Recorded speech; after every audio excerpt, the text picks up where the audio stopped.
Eagles Entertainment. Eagle Eye in the Sky is fueled by Gatorade, the official sports drink of the Philadelphia Eagles. Everything that move, I don't care who it is. Let's go. Give me everything you got. Play fast, play hard. Let's beat these boys tonight in their house. It's party time. It's party time. Hey, here we go. Touchdown!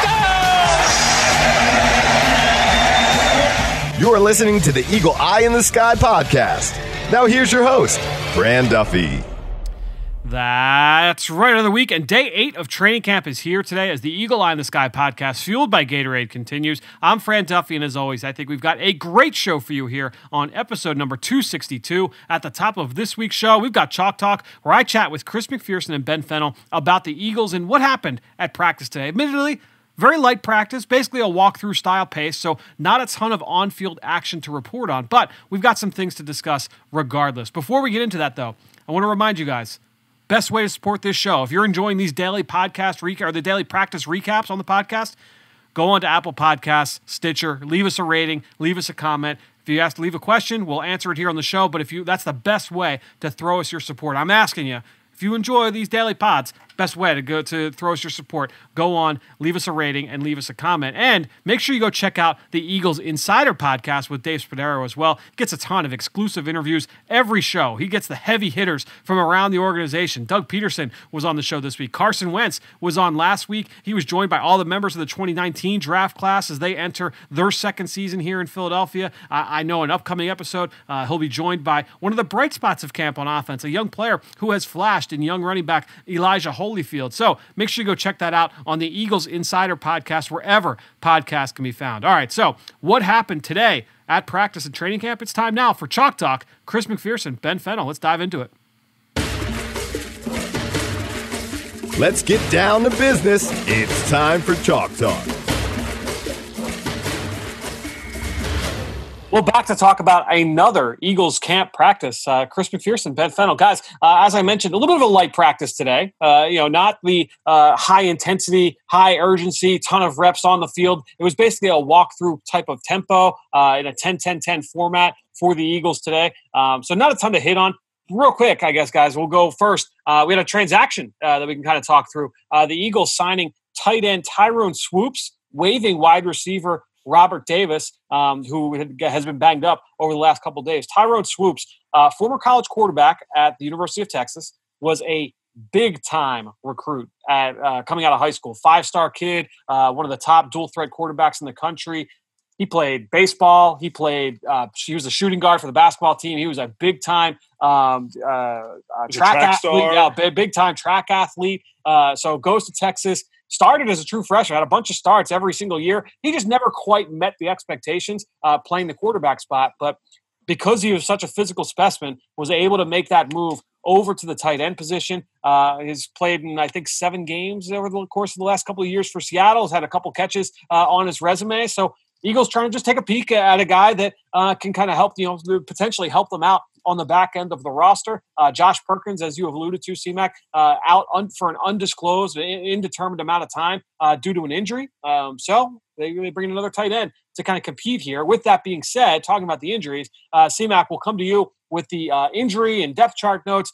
Again, we'll kind of do what we did yesterday. We'll kind of go position by position. If you want to just, after you finish a spot, give us a little pause and we can jump in if we need to.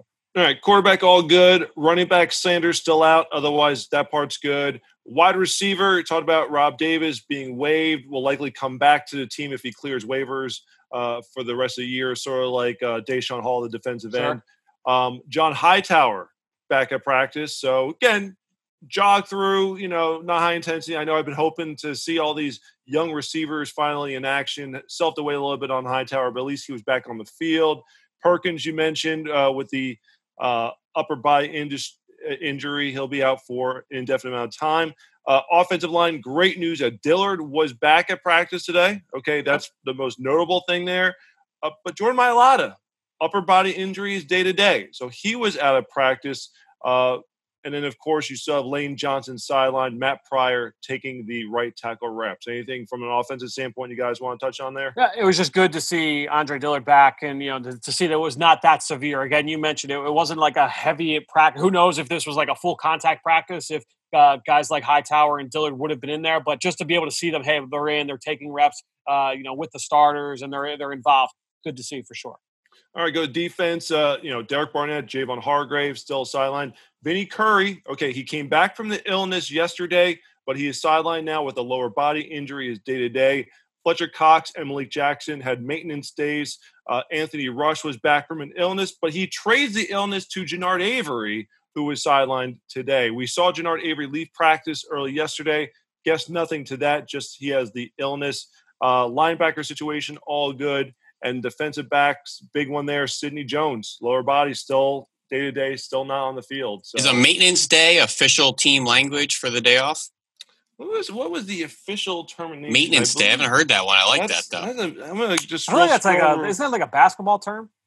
I feel like that's like what sounds like a term for my Volkswagen needs a tune-up day or a maintenance day. A planned maintenance day is correct. There you go. So yes, but I know load management. I think is the one for basketball. That's the one that we're thinking of there. So, but yes. So all in all, again, I think Dillard being back was the big one. Good to see, regardless of the situation. Just that it's not something that's that severe where you feel like you need to get someone else the reps there, Ben.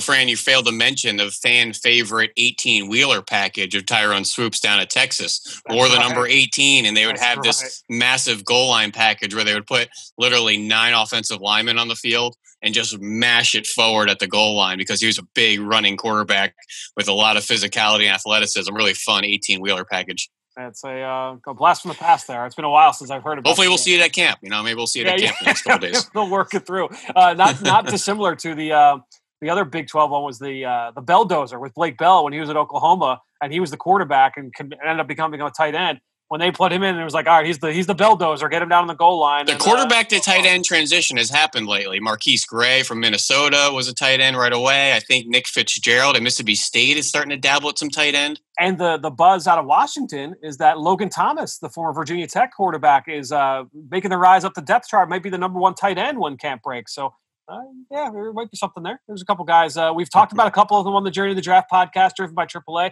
Make sure you go check that out wherever podcasts can be found. We've been talking about all the top players around the country leading into the 2020 college football season, whatever that season does look like, and whenever that can get started. We will we'll be on top of all of it over on the Journey to the Draft podcast. All right, so you talk about load management. Today was one of those load management days, for the Eagles. It was a very light practice, not a ton to take away from it overall. Some little things here and there. The one big thing that I felt like, all right, let's talk about this in the podcast a little bit. It was just cool to see, they were working on the field right by the bleachers today. So all the media up in the bleachers right in front of us. Jason Avant, who is obviously a former Eagles longtime receiver, now working with the coaching staff here this summer, working on the side with first-round pick Jalen Reagor. They seem to be working through releases and how to beat press coverage.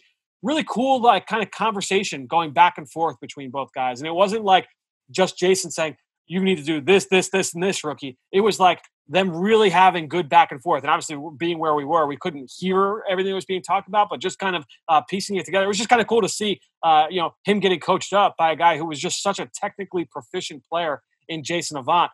And that just got me thinking of all the voices that are in Jalen Reagor's ear. Obviously they've got veteran receivers on the roster already, but you throw in Aaron Moorhead, who's been in the league and has done a really good job. For all intents and purposes, the receivers all across the board look really well coached this summer. You throw in Jason Avant, you throw in Darren Sproles with the return game. It's cool to be able to see that for Jalen Reagor, and obviously that applies to John Hightower and Quez Watkins as well. It's interesting because one of the projects I get to work on every week is 2 of our guys from our social media team, Vaughn Johnson, Charlie Jordan. I give them the props here. Go through every team's, content for the week. And then we kind of compile it to send it around to see what other teams are working on. And there was a mic'd up clip from, it was Dante Fowler, who was on the sideline, captured on the sideline, going through pass rush moves and things like that. And it's one of those cool, peek behind the curtain type things of what goes on during these practices to kind of get a sense of, what conversations they're having, getting into the nitty gritty that maybe not all fans are going to understand, but these are the little things that make these players better and get them to their highest level. So definitely, I think what was important about today from a pacing standpoint is you want these guys, and there's so many young guys that are in the mix here. you need them to play fast, but they also have to know what they're doing. So it's that balance of, all right, on the one hand, we got to get them out there. We got to get them the on-field reps that are going to be as close to game-like situations as possible. At the same time, we need to pull back because we didn't get to do the on-field work in the spring and even really early on in the summer, so that we can try to get these guys up to speed so they're feeling comfortable enough so that when they go out there on September 13th, they're playing fast, but they're also in the right spot, that they're not just kamikaze pilots, going anywhere and everywhere and getting themselves out of position, which could obviously lead to big games there. When you say kamikaze pilots, I just thought of the Curb Your Enthusiasm episode. I just watched that a couple of weeks ago. I was just going to say, Fran, really quick, you're also kind of preparing these young rookies to prepare for a 16 and potentially more game season that they've never had in their entire lives. Yep. So having these lighter practices is all part of the big picture in surviving the season, especially with the young guys where you hit that rookie wall in November, December. A lot of that stuff you do in the summer is all about gearing them up to get through the season in their young career.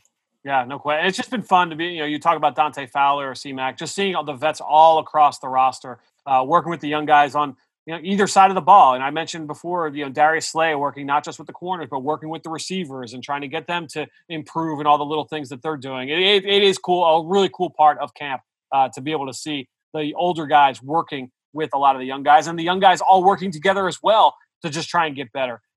Certainly one of the things I like following throughout camp. C-Mac, were there any other big takeaways that you took? I know you were standing in the end zone throughout practice. Is there anything that you took away from today? Yeah, I just want to follow up on the Avant thing. I feel like he was doing it as a player. And he was always the guy, going back to his playing days, the young guys were told, if you want to know what it's like to be a pro in the NFL, what it takes to be a pro in the NFL, that's the guy you follow.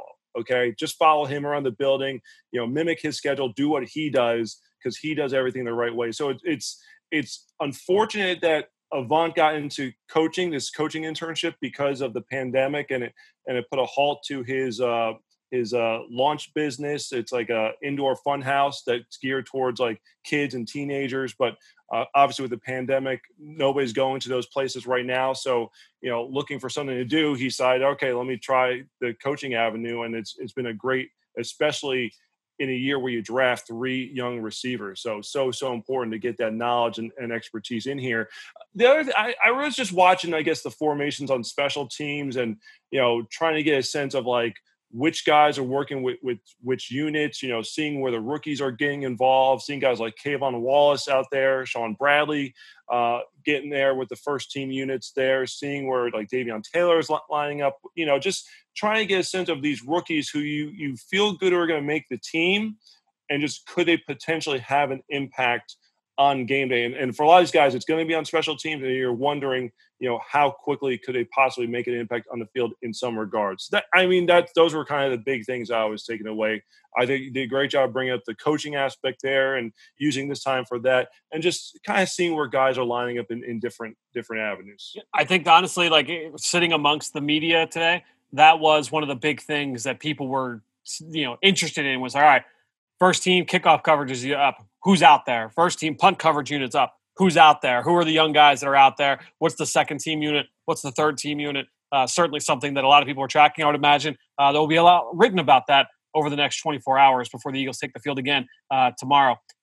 Guys, just kind of putting a ribbon on today, I kind of wanted to move forward to just kind of a big picture thing. And look, like I said, not a lot to react to from today's practice. So I thought, all right, let's do kind of a burning questions segment where each of us can present a pair of questions to the other two, just an overall state of the team as we move closer and closer to the start of the 2020 season. To me, one of the big topics of camp has been the offensive line. And a lot of that goes hand in hand with how dominant the defensive front has looked, whether it's been scrimmages, team periods. It's looked really, really good up front defensively, so that people have said, all right, well, is that a cause for concern for the offensive line?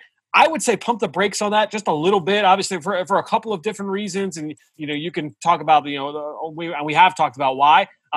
But to me, it's more about how good this defensive front has been. That being said, you are working with a new left tackle. You're working with a new right guard. There's there's some things that still have to get worked through.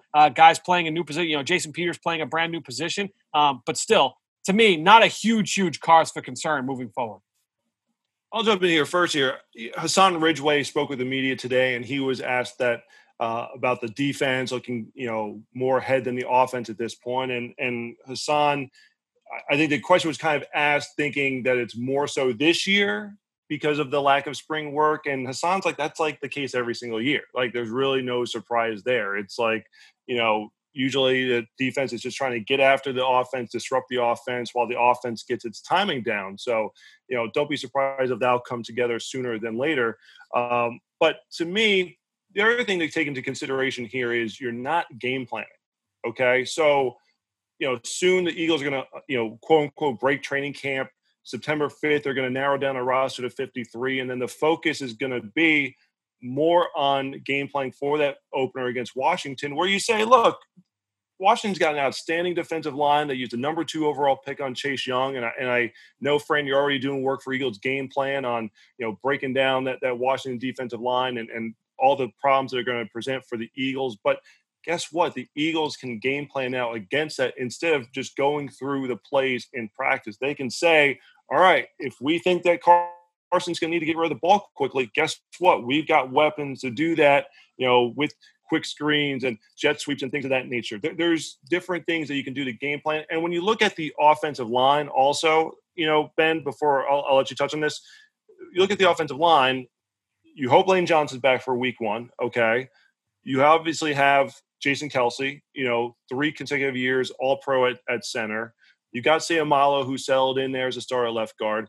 Peters, yes, new position, but he's been in the league since 2004. Dillard has played nothing but left tackle his whole life, and he got a few games under his belt last season. So he's not, completely new to the position. So still a lot to work with there. And I think the Eagles realize that if they have to make amends for something, guess what? You can do that in a couple of weeks of game planning, which is something that Doug Pearson said on the Eagles Insider podcast with Dave Spadaro. That's the silver lining of having no preseason, is that instead of worrying about preparing for the Thursday night preseason finale against the Jets, which would have been, I think, next Thursday, a week from now, you can say, okay, we have more time then to prepare for that week 1 showdown with Washington.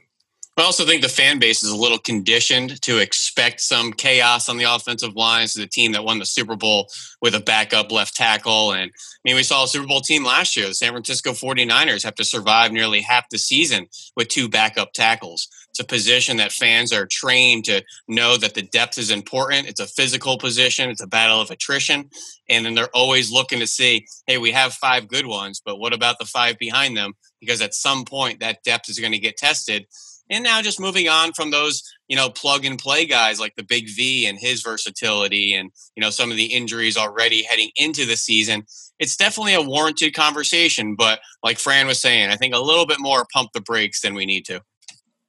Yeah, that's to me is just the big thing. And C-Mac, I think you noted on a couple big things there. I talked with Dave Spadaro today during our live stream of practice, which you can always check on PhiladelphiaEagles.com, all the Eagles social media streams, the Eagles mobile app as well. And Dave and I were talking about the offensive line. He said, look, I just talked with somebody in the personnel department. They said, look, you look around the league and it's happening everywhere in terms of like the injuries and, guys leaving the lineup and, heading to the sidelines. Dallas has lost a couple guys already. That's part of life in the NFL. And I made the point, you look at the Super Bowl champs or the NFC champs, San Francisco 49ers last year had to play like a large chunk of the season without Joe Staley, without Mike McGlinchey, and they just kind of had to make things up as they went along. There's like 2 undrafteds that filled in there too. It wasn't even guys that were high draft picks. No question. They had to figure it out, and so that's the beauty of coaching. That's the beauty of football, is teams have to kind of figure that out. And to your point, C-Mac, that goes into the game planning aspect of it. So yeah, like don't get too hung up on that one. But I thought that was the one big topic that was kind of overarching. C-Mac, I'll go to you to start things off here for your burning question. What's the first thing on your mind? All right, so Rich Scangarello addressed the media for the first time. New senior offensive assistant coming over from the Denver Broncos. Was the offensive coordinator there last year and has come from the Kyle Shanahan tree, working with him in San Francisco and in Atlanta. And had some great things to say. A lot was about his background, what he's going to bring to the offense, called Carson Wentz an elite processor, which I thought was very fascinating, which is something that, compared it to Matt Ryan in Atlanta as something that, he's always admired Carson from afar and thinks that those mental traits will keep him as one of the elite quarterbacks for a long, long time. But we've heard a lot about, and some of the quarterbacks have said this about marrying what Rich does great is he marries the run game and the pass game. Okay.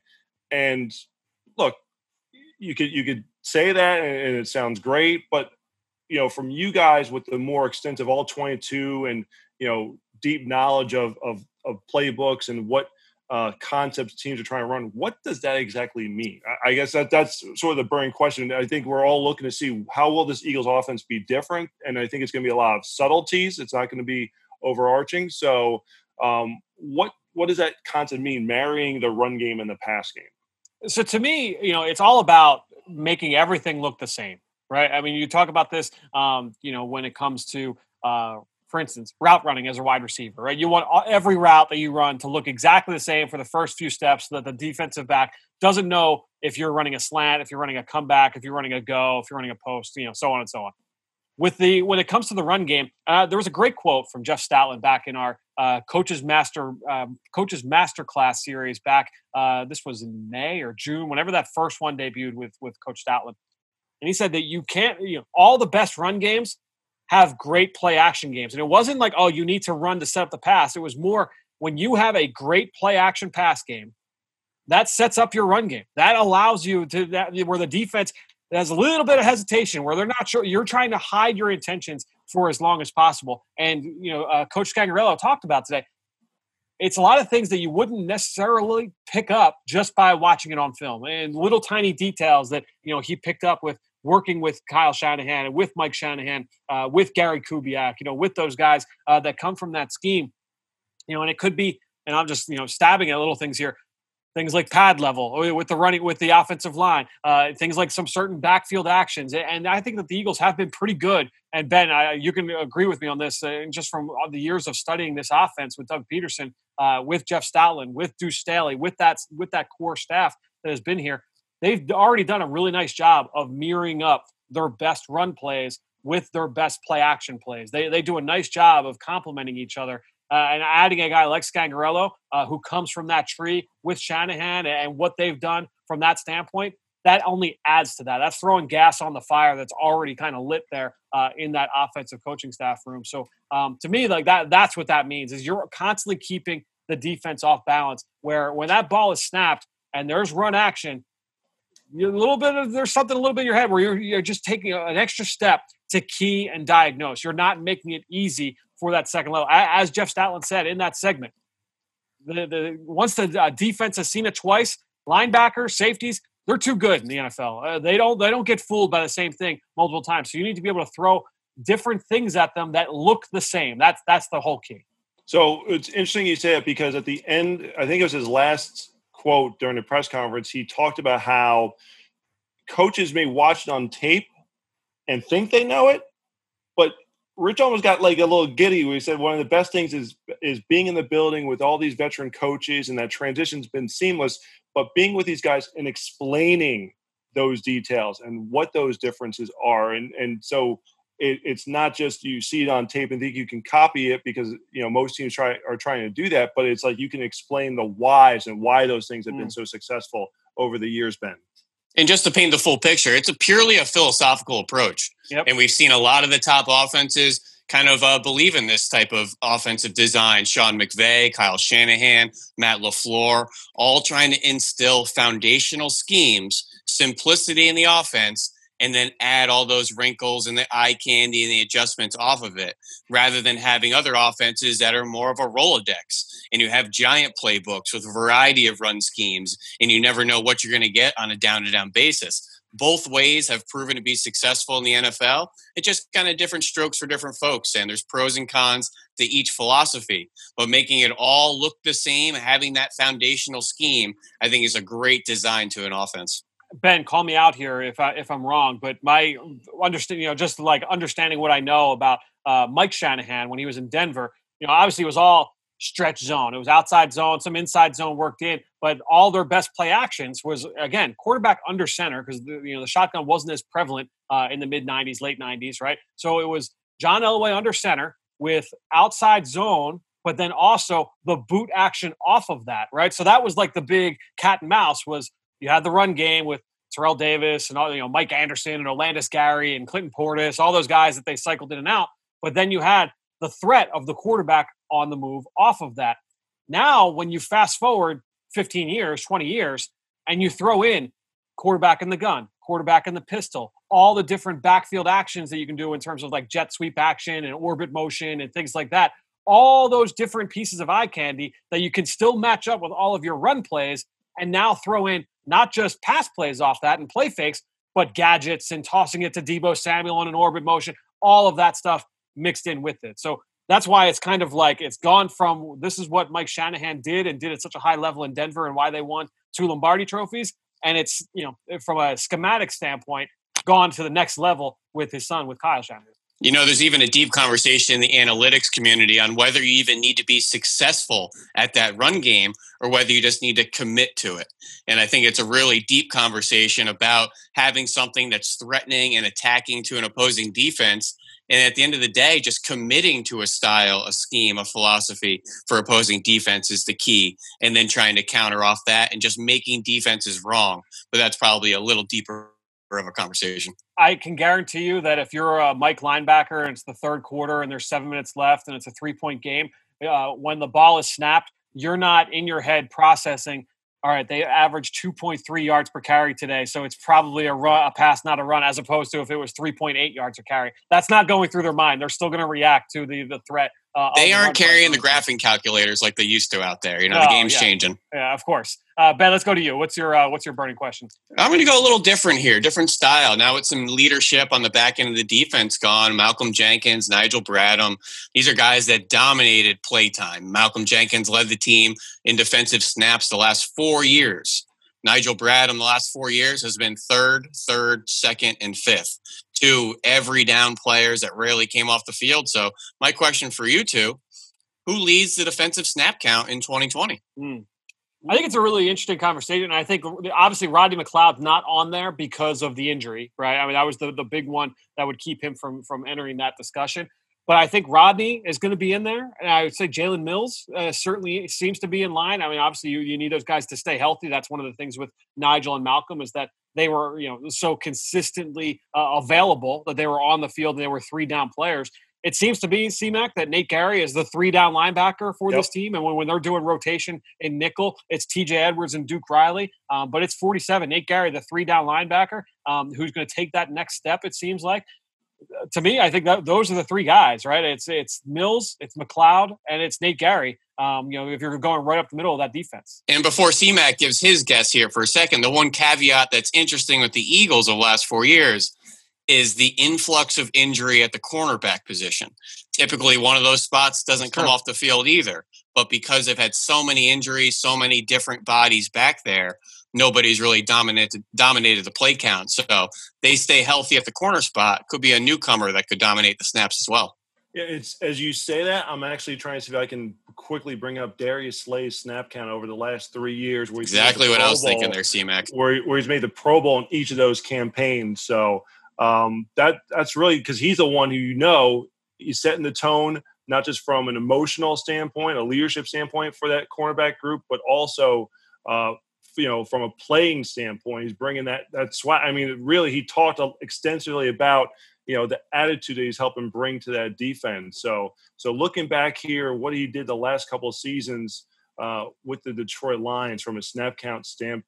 I mean, 3 of the last 6 seasons, C-Mac, he's been over 1,000 snaps. So he's a guy that if they had it their way, he's not coming off that field. So 2017, over almost 1,100 snaps, 98% of the snaps. Last 2 years, 89% in 18, only 75% because he missed a couple of games in 2019. But you go a couple of years before that, a little earlier in his career, just short of 1,000 snaps in 2015, over 1,000 again in 2014. So he's definitely got on his resume that he can do that. So, you're looking to have that lockdown corner. You would love to have him on the field for, all 1,000 or so snaps this season. So along with the safeties, Darius Slay definitely should be in the mix here.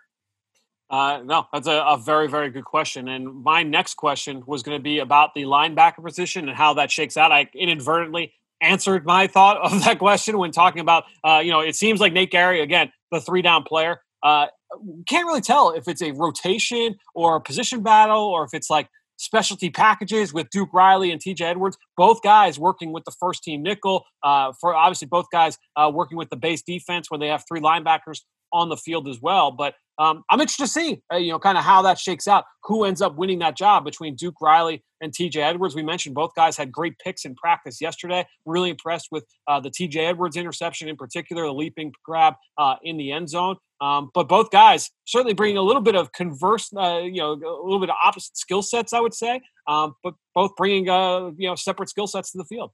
When it comes to TJ Edwards, he spoke with the media today, and he said that Nate Sudfeld told him, I didn't think he had that kind of range. I didn't think he'd be able to get to that ball. So, that's the thing. TJ Edwards has this, stigma that he's not as rangy enough, not athletic enough, so to speak, but he's got the smarts to make up for it, certainly. He's got enough athleticism to showcase his talents out there on the field. It's just now he's got to go be able to do it. But, I know that you guys have been pounding the drum for TJ Edwards to be there. So yeah, I think that's a big thing to look there. I like it. Well, C-Mac, let's go right back to you. What's your second burning question? All right. So I was trying to think something a little different off the beaten path. How about special teams? Okay. Mm-hmm. Could we see an improved group, not just from a return standpoint, because you brought in Jalen Reagor, but how about the coverage units? Because of the youth and the speed, and you're looking at, I mentioned that earlier in the show how it's like, how are we going to get guys like Davion Taylor and Kayvon Wallace on the field? It may not be on defense, but it may have to be Sean Bradley. I'll put him in the mix on special teams. Well, I mean, how good could this special teams unit have been? It's one that Dave Phipp has made the league's best during his time here in Philadelphia on a couple of occasions. Can the special teams unit get back to that level? I think it's a great point. You talk about all the speed that this team has added on both offense and defense, and we've talked about that from an offensive and defensive standpoint, but certainly affects the special teams units as well. And you're talking about adding guys that have that kind of range, have that kind of explosiveness. Still some guys on the roster, like Rudy Ford was acquired late last summer. He's one of the first guys down on kickoff.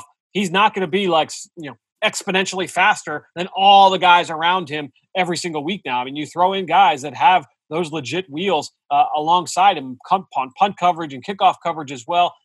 I agree with you. I think it's a little bit of an undertold storyline here as we're now more than halfway through camp.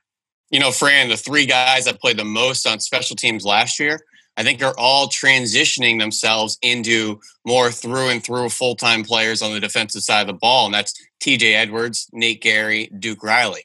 Those are 1, 2, and 3 as far as special team snaps last year. So that kind of opens the door, in my opinion, to Davion Taylor, Sean Bradley, that next line of linebackers, those young guys. I think it's their 4 core special team units to kind of embrace and really, become an enthusiastic special teams contributor. Yeah, Kayvon Wallace for sure, a guy that you would expect to have an impact as well in the third phase of the game. I like that. That was a good topic to bring up. 6th one here, our final one, our 6th burning question. Ben, I'll come to you. I had a couple here I wanted to decide between, but we'll go with this one. Just go with both. Why not? Throw them both. Both rookies last year, Miles Sanders, J.J. Arcega-Whiteside, tied with 5 downfield receptions in 2019. That's categorized as over a 20-yard pass. Okay. So who leads the team in this category in 2020 with this new influx of downfield weapons? Wow. It's got to be Deshaun, right? Unless you're he's healthy. He's the downfield guy, and Jalen Reagor will be featured downfield. And if they make the team, John Hightower, Quez Watkins are going to be featured downfield. But I just feel like when Deshaun is out there, he's an absolute game breaker. We saw that in a small sample size last year, 1 game with Carson Wentz and this offense, 2 catches of 50 plus yards. It's a problem if Miles Sanders is the guy again. Let's put it that way. For everything that the Eagles have added on the offensive side of the ball. Not to take away that Sanders can't do it, but the fact that you have Deshaun coming back and he had 2 50-plus yard touchdowns in his 1 full game. You bring in Reagor, and you mentioned all the other guys. Dallas Goedert, has that athleticism, make big plays. I would lean toward Deshaun as well. Ben, here's the question though. What was the number for Miles Sanders? They each caught 5 down the field. Yep. Plus or minus 5 for Miles Sanders in that category this year. Well, Fran, don't try to limit our backfield verticals, all right? We got to get him down the seam and on the wheels and down the field. I know. Like we love seeing out of the backfield there. So I'm going to say 5's a lot for running back. I'll put him at just under at 4. I think they're still going to find some creative uses and take advantage of his speed and hands down the field. Here's the thing. I mean, if you have Deshaun taking the top off of defense, that maybe that's opening a void for Miles Sanders to be able to thrive. So 5 is a lot, but still should heavily be involved in the mix. I just hope that he's not leading the team. That's the big thing there. This year. All right, I'm squeezing one in. Wild card, 7th question, lightning round here. You get 10 seconds to answer. Aside from Darius Slay, already talked about, big role as a free agent. Who's going to have the next biggest free agent impact? And just to throw some names really fast, Will Parks, Javon Hargrave, Nicole Roby-Coleman, or some that come right to mind. C-Mac, why don't you throw one out there first? I was going to go Nicole Roby-Coleman. I was going to throw him there. So I still think Javon Hargrave will be a huge addition, especially to the rotation. But you're having in Fletcher Cox, you're having Malik Jackson. You're hoping that it's a rotation that they're playing equal amount of snaps, because I really want to take the pressure off Fletcher this year. That's the biggest thing, is this can't be the Fletcher Cox show and only the Fletcher Cox show defensive tackle, and throw in Ridgeway out there because he's played very well in this camp, and to have him as a 4th guy would be huge. But you need to have that quality play from that nickel corner position. Okay, Crayvon LeBlanc certainly can step in there and do it as well, but Nicole Roby-Coleman has been one of the best in the league in the last couple of years. And, I've made the comparison to the Patrick Robinson edition, so to speak, there, finding that guy. Like that. So I'll throw in Nicole Roby-Coleman. And we're already down 2 free agents, Fran, because of Jatavis Brown's retirement and Marquise Goodwin opting out. So that was 2 other potential impact guys. So to me, if Malik Jackson had come back from this injury, right, and he had been solid, if he had looked solid this camp, not as disruptive, as dominant, as explosive, as violent, as versatile as he's looked every single day here this summer, I would have said, all right, he's going to be the 3rd defensive tackle. Javon Hargrave is going to be right next to Fletcher Cox more often than not. But with Malik Jackson just looking how he's looked, it's going to be tough to keep him off the field for too long, right? So even though, and I love Javon Hargrave, I think he's well deserving of being a starter next to Fletcher Cox. And I agree with you, C-Mac. Playing those guys in a 3-way rotation where they're all getting 45 to 48 to 52 snaps a game, something in that range, and you're keeping it relatively close. Maybe Fletcher Cox has a little bit of a lead. Yeah, that's what you want. But Nicole Roby-Coleman's going to be an almost every down player on this defense, right? I mean, there has been no competition in the slot. He's been impressive almost consistently from day one. He's made multiple pass breakups against Deshaun Jackson at every level of the field, short, medium, and deep down the field. He's been really impressive. He gets his hands on a lot of balls. He's instinctive. He's tough. He can blitz. He can do lots of different things. I like Nicole Roby-Coleman. And so even though I'm a big fan of Javon Hargrave, I've liked him since South Carolina State, I feel like you're getting more of an impact from a guy who's probably going to play more snaps on a week-to-week basis from Nicole Roby-Coleman.